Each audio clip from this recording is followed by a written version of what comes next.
Formal trade talks with the United States are at risk of derailing before they have even begun, as Radio-Canada has learned that the United States is demanding a so-called entry fee for Canada to even sit at the negotiating table. But Prime Minister Mark Carney says he's not prepared to make any more concessions. We have multiple levels of contact. We've worked through a series of issues. We understand what some of what the Americans would call trade irritants or trade issues. Canada, when we're talking about the big things on the table, the red lines that Dominic LeBlanc is drawing around supply management, this question about the Online Streaming Act, the protection of Canadian content. There's a point in every negotiation where one side quietly tries to flip the entire table before the game even begins. And this week, that moment arrived when Donald Trump floated the idea that Canada shouldn't just show up to trade talks. It should pay to get in. Not metaphorically, not symbolically, but an actual entry fee before discussions even start. And if that sounds less like diplomacy and more like a VIP club with a cover charge, that's because it is. And the real story here isn't just the demand itself. It's what happens when the other side doesn't react the way you expected. Because instead of scrambling, instead of signaling urgency or dependence, Mark Carney did something far more disruptive. He slowed the entire conversation down. And when reporters pressed him about U.S. conditions and the growing list of so-called trade irritants, he didn't reject the talks. He didn't escalate. And more importantly, he didn't reach for concessions either. He simply reminded everyone listening that Canada has its own list, its own leverage, and its own timeline. And that single shift from reacting to reframing quietly undercut the entire premise of an entry fee before it even had a chance to take hold. Now, here's where this becomes interesting. Because on the American side, officials like Howard Lutnick tried to reduce the situation to something almost absurdly transactional, comparing trade negotiations to a Costco membership where, in his words, you have to pay before you can shop. And on the surface, that framing sounds confident, even dominant. But it only works if one side is purely a buyer and the other is purely a seller. And that's exactly the assumption Carney and his team are dismantling piece by piece, because the reality is far more complicated and far more balanced than that analogy suggests. And you begin to see it the moment you look at the actual numbers and dependencies that define the Canada-US relationship, where nearly 75% of Canada's exports go to the United States. A figure that sounds like overwhelming dependence until you flip it and realize that Canada is also the United States' largest supplier of critical inputs, including energy, raw materials, and industrial components that American industries are structurally built around, not easily replaceable commodities that can simply be swapped out overnight. Take energy, for example, where Canadian crude oil exports to the U.S. exceed 4 million barrels per day, with American refineries, particularly in the Midwest and Gulf Coast, specifically designed to process Canada's heavy crude. Meaning this isn't just a trade relationship. It's a physical infrastructure dependency embedded into billion-dollar facilities that cannot pivot quickly without massive cost and disruption. And that alone begins to make the idea of one side paying an entry fee feel less like leverage and more like a misreading of the entire board. Then you move to agriculture, where Canadian fertilizer plays a crucial role in U.S. crop production, especially in regions that feed both domestic markets and global supply chains. And when you layer that with Canadian exports of aluminum and steel materials that flow directly into American manufacturing, automotive production, and construction, you start to see a pattern that completely contradicts the customer versus seller narrative. Because customers don't usually supply the foundational inputs that keep the seller's economy running. And yet, despite all of that, the framing from Washington continues to push the idea that Canada is the one asking for access, the one that needs a deal more, the one that should be willing to make upfront concessions just to sit at the table. And this is where the strategy shifts from economics to perception. Because if you can convince your audience, both domestic and international, that you hold all the leverage, then demands like an entry fee begin to sound reasonable, even inevitable. But perception only works if it goes unchallenged.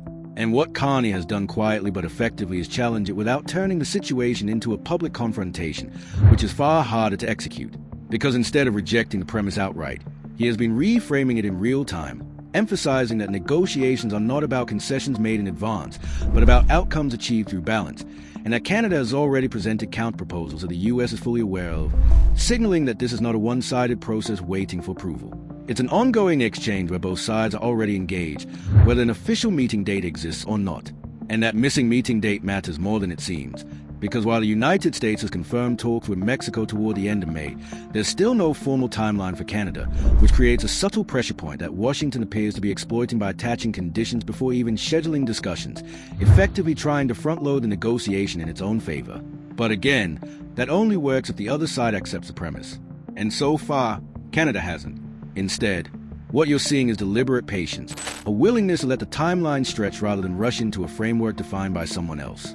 And that patience is being reinforced by internal confidence, not just politically but economically, as Canadian officials point to the fact that 85% of their trade is already subject to exemptions and that Canada maintains one of the lowest effective tariff rates globally, which suggests that their current strategy, engage, defend, and wait, is not only holding but working.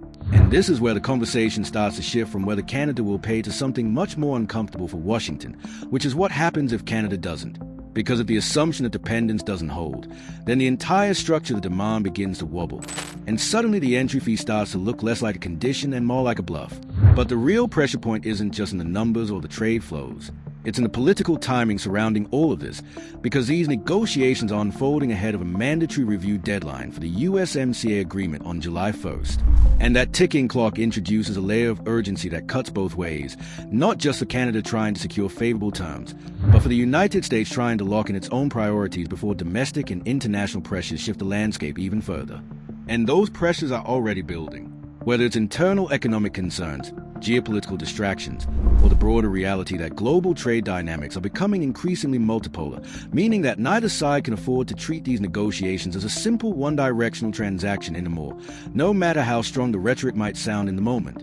And that shift becomes impossible to ignore once you look at how the second front of the standoff is playing out, not in formal negotiation rooms, but in something far more visible and politically charged, which is Canada's decision to pull American alcohol off shelves across multiple provinces. A move that at first glance might seem symbolic or even minor, but in reality hits directly at a consumer-facing pressure point tied to billions in cross-border trade. And suddenly the conversation is no longer just about abstract tariffs or negotiation frameworks. It's about real products disappearing from real stores in one of the largest alcohol markets in the world. Because when provinces like Ontario step in, home to the Liquor Control Board, one of the largest alcohol buyers globally, and remove US-made spirits and wine from shelves in March 2025, this isn't just a policy tweak. It's a coordinated economic signal tied directly to retaliation for tariffs imposed by the Trump administration on steel, aluminum, automobiles, and agricultural products. Tariffs that were justified as a way to boost American manufacturing and jobs, but have now triggered a chain reaction that is rippling through industries on both sides of the border. And when Mark Carney was asked whether the alcohol boycott could be reversed, his answer wasn't defensive or dismissive. It was conditional, almost surgical in how it linked outcomes together, making it clear that decisions about what appears on Canadian shell can shift quickly if there's meaningful progress on tariffs in other sectors, effectively turning what looks like a cultural retail issue into a bargaining chip embedded within a much larger economic negotiation. Now contrast that with the reaction coming from Washington, where Howard Lutnick described the liquor bans as disrespectful and Jameson Greer warned the consequences if the issue isn't resolved, and you start to see a familiar pattern where actions taken as leverage are framed as provocations, which again feeds into the broader narrative battle over who is setting the terms and who is reacting to them. But here's where the numbers complicate that narrative even further. Because when Ontario Premier Doug Ford pointed out that the American economy is losing tens of billions of dollars due to Canadian consumer behavior shifts, including reduced travel and boycotts, it reframes the impact in a way that goes far beyond government policy and into grassroots economic pressure, where millions of individual decisions add up to something that can't easily be countered with a single tariff or demand. And at the same time, Canadian officials are reinforcing consistent message that nothing will be conceded outside the context of a real negotiation, not preconditions, not symbolic gestures, and certainly not anything resembling an entry fee. With figures like Candice Lang making it clear that while Canada does have red lines, it is still willing to use tools like alcohol restrictions as leverage, not as standalone punishments, but as part of a broader strategy aimed at reducing sector-specific tariffs that are directly impacting Canadian industries. Because those impacts are not theoretical, especially in regions like Ontario, which sits at the heart of Canada's auto sector and has already seen thousands of job losses tied to US tariffs. And when you connect that to the earlier point about integrated supply chains, where parts, materials, and finished vehicles cross the border multiple times before completion, you begin to see how tariffs in one sector cascade through entire industries, affecting both economies in ways that are difficult to isolate or contain. And this is exactly why some analysts argue that Canada's position has actually strengthened in recent months, not weakened. With experts like Fen Hampson pointing to a mix of political and strategic factors, including the idea that waiting, often framed as passive or weak, can actually provide what's known as a last-move advantage, where observing how the United States negotiates with other partners allows Canada to refine its own strategy based on real outcomes rather than assumptions. That concept becomes even more relevant when you factor in the broader geopolitical context, where U.S. political capital is being stretched across multiple fronts, including unpopular international conflict that could influence voter sentiment and congressional control in upcoming midterm elections, creating a scenario where time itself becomes a variable in the negotiation, not just a constraint. And suddenly the idea of rushing into talks under unfavorable conditions looks less like pragmatism and more like a missed opportunity.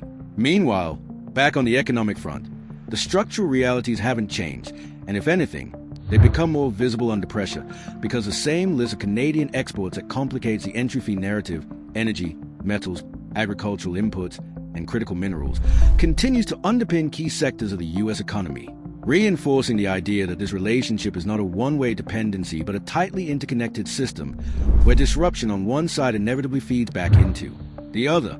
And yet, despite all of this, the rhetoric hasn't softened, with American officials continuing to emphasize the size of their economy relative to Canada's as justification for their position, a point that is factually accurate but strategically incomplete.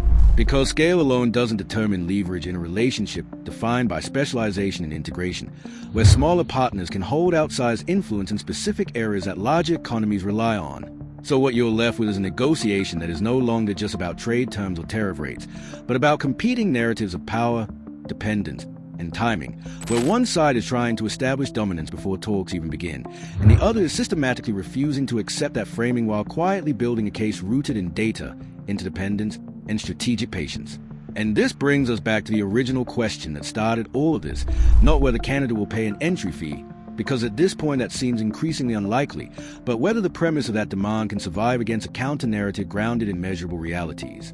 From the 4 million barrels of daily oil export to the 85% of trade already operating under exemptions to the tens of billions of dollars in economic impact tied to consumer behavior shifts, all of which point to a relationship that is far more balanced than the initial framing suggests.